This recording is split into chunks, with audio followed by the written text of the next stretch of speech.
It was a hot afternoon in California, the kind of day where the asphalt shines like molten metal and the air smells like gasoline. An open road. At a forgotten gas station, two men leaning against their motorcycles thought they'd found easy prey. A woman alone, stepping out of a red Ferrari with dark sunglasses and confident strides. What they didn't know was that this woman was Sandra Bullock, and that just a few feet away, watching their every move with a calm but calculating gaze, was Keanu Reeves.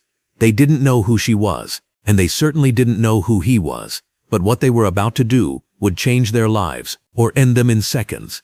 It all started a few hours earlier, far from the bustle of Los Angeles. Keanu and Sandra had plans to attend a charity gala in Beverly Hills, but he had suggested something different. Skip the traffic, take the coastal highway, enjoy the ride. The sun was setting over the Pacific, bathing the Ferrari in golden glints. Sandra laughed at his jokes, and Keanu responded with that calm only those who've seen too much can maintain. But calm is always treacherous. The dashboard flashed low fuel. Keanu smirked wryly. Sandra pointed to the nearest gas station, one of those stops where time seems to stand still. Everything seemed normal until they saw them. Two men, chains, leather jackets, dark stares. One of them whistled when he saw her. The other muttered something Sandra chose to ignore. She walked into the store for coffee, unaware they'd follow her, and that Keanu wouldn't move yet, because sometimes the smartest move isn't to act fast, but to observe with precision. Sandra stepped inside, a small dusty place with old shelves and a silent TV playing a game no one cared about.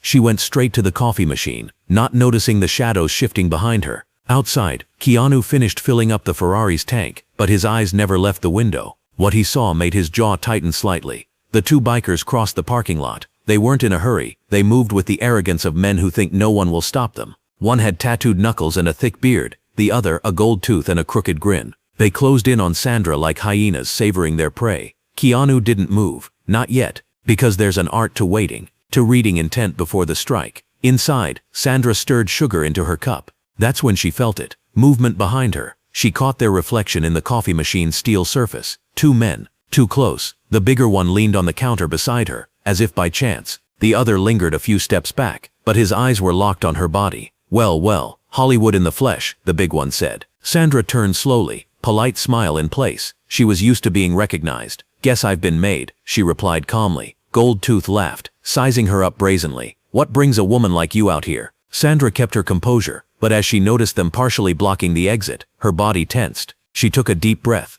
Just getting coffee while my friend fuels up. He left you alone, the big one asked. Doesn't seem very safe. Sandra forced a laugh. I'll be fine. But in her mind she already knew. This wasn't just a conversation. And Keanu, outside, knew it too. She sidestepped, trying to move past them, but Gold Tooth shifted into her path. Subtle, but clear. They were cornering her. The big one leaned in. Bet you're used to rude guys in Hollywood, huh? But we're gentlemen. Her voice stayed steady, but her eyes were alert. If you're gentlemen, you won't mind letting me pass. The skinny one grinned wider. Sure, after a toast. Maybe we can take you somewhere fun. Outside, Keanu saw it all. Sandra's posture shifted. One of them raised a hand. He waited a few more seconds, but needed no further signal. It was time. The skinny one grabbed Sandra's forearm, and just as he did, the door opened. The bell chimed. Keanu Reeves stepped in. Every footfall was deliberate. The creak of the floorboards beneath him felt like war drums. The air froze. Sandra said nothing. She didn't need to. Keanu's glance asked, "You okay?" The skinny one released her arm, but pretended to relax. "Who's this? Not gonna introduce us?" Keanu spoke for the first time. His voice was calm, low, but sharp as a blade. "You're going to apologize." The big one scowled. Skinny tried to laugh. "Relax, Reeves. Nobody's doing anything." Keanu took another step. Not threatening. Worse. Firm. Certain. Skinny instinctively retreated half a step, and Keanu noticed. They all did. "I won't repeat myself." Skinny swallowed. "Sorry." Sandra crossed her arms. Pathetic. The big one clenched his fists. But he stayed silent. They knew who controlled the scene now. The big man glared at Keanu, jaw tight. Then he yanked his buddy's arm. "Let's go." But before turning, he locked eyes with Keanu. "This isn't over." Keanu didn't blink. He watched until they were gone. The roar of their bikes faded into silence, leaving only the hum of the fridge and Sandra's shaky exhale. "You okay?" Keanu asked. She let out a nervous laugh. Didn't think a coffee stop would turn into an action scene. The clerk gaped. Dude, that was insane. But Keanu wasn't listening. His eyes were on the road outside. Something in the air told him this wasn't over. Sometimes, men like that don't strike back immediately. They wait. They return when you think it's done. They stepped out together. The sun still shone, but something was different. On the ground by the Ferrari lay a motorcycle helmet. It hadn't been there before. Sandra noticed instantly. Is that theirs? Keanu didn't answer. He studied it, didn't touch it. No note was needed. It was a symbol, a warning. Get in the car, he said. She didn't hesitate. They drove off, leaving the station and the helmet behind. A silent promise that this wasn't over. For a while the drive was silent. Sandra kept checking the rearview mirror. Keanu focused on the road, but tension hung thick in the air. You think that was a message? Keanu gave a slow nod. Yeah, Sandra swallowed. But why didn't they do anything back there? His grip on the wheel tightened slightly. Some men don't attack head on. They wait for the perfect moment. No witnesses, no cameras. Sandra turned her head and glanced out the window. That's when she saw them. 2 dots in the mirror. 2 bikes. And they weren't trying to pass. Keanu, he didn't need more. A glance confirmed it. This wasn't a coincidence. It wasn't paranoia. It was them. And they were following. The Ferrari's engine purred softly. Keanu kept his speed steady. They were still near populated areas. Nothing could happen here without drawing attention. But both of them knew that wouldn't last. We're taking a different route, Keanu said. Sandra shot him a sideways look. You're about to do something reckless, aren't you? He flashed her that calm smile, the one that said, I've got this. Just hold on tight. Then he jerked the wheel hard onto an exit ramp. Tires screeched. Behind them the bike swerved too. No doubt now. This was a hunt. The road narrowed. Sharp curves. Kicked up dust. Silence. Keanu handled the Ferrari with surgical precision, but the bikes closed in, one on each side. Sandra's heart pounded in her throat. Gold Tooth leered at her. The other swung a chain like some road demon. Keanu, they're too close. He didn't answer, just watched, calculated, felt the rhythm of the road. Then, without warning, the biker hurled the chain. It whipped through the air like a metal lash. Sandra screamed. Keanu yanked the wheel with perfect timing. The chain grazed the car and clattered onto the asphalt. Keanu hit the gas. This wasn't an escape anymore. It was war. We're changing the rules, he said. He slammed the brakes. The bikes nearly rear-ended them. Gold Tooth swerved hard. The other lost balance. And in that split second, Keanu accelerated again. Now he was the hunter. The Ferrari roared like a wounded beast, devouring the road. The bikers tried to regroup, but Keanu gave them no room. One pulled alongside. Keanu forced him toward the ditch, kicking up dirt and gravel. The biker coughed, blinded. The second one came in faster, closer, but Keanu was waiting. A tiny adjustment of the wheel, barely a flick. Enough. The biker overcorrected. His front tire clipped the shoulder. He wobbled, didn't crash, but fell behind. Keanu didn't stop. Sandra looked back. Nothing but dust and empty road. Are they gone? Keanu exhaled. For now. But they both knew. This wasn't over. The highway led them back to civilization, to a sleek hotel, buzzing with cameras, glittering gowns, and fake smiles. The gala was in full swing. Sandra smoothed her dress and breathed. Keanu didn't. His eyes scanned every mirror, every shadow. Something still wasn't right. Hours later, she laughed with film friends. He slipped away, down to the parking garage, and there it was. A deep scratch, razor straight, carved across the Ferrari's paint. Keanu said nothing, just understood. This wasn't a scare. It was a message, and it wasn't finished. He returned to the ballroom. Sandra raised an eyebrow as he took a champagne flute. Where'd you go? Keanu clinked his glass to hers. To better nights. She smirked, suspicious. But she drank. What she didn't know, that scratch had ended a story that could have been a tragedy. Because some battles aren't won with fists or words. They're won in silence, with a steady gaze, with lethal calm. And Keanu, without a word, had already settled it. That night, as camera flashes lit up the ballroom and laughter filled the air, Sandra still didn't know what Keanu had seen in the garage. He never told her. He didn't need to. Some wars don't need explaining. She thought it had ended on the highway, but Keanu knew better. Some men can't stand losing. Some don't know when to walk away. The helmet, the scratch, a final taunt, a way of saying, we're still here. But Keanu didn't take the bait. Sometimes, the strongest move is not reacting at all. Later, as they left, Sandra frowned at the Ferrari. Was that scratch there before? Keanu smiled softly. Must have been a branch on the road. He opened her door. She hesitated, suspicion lingering, but didn't press, because something about him calmed her. A quiet certainty only those who've stood at the edge and walked back unscathed can have. The engine growled. The night swallowed them whole. And back at that lonely gas station, far from the gala's glow, the helmet still lay on the ground. No one picked it up, because in the shadows, where it mattered, the real men already knew who'd won.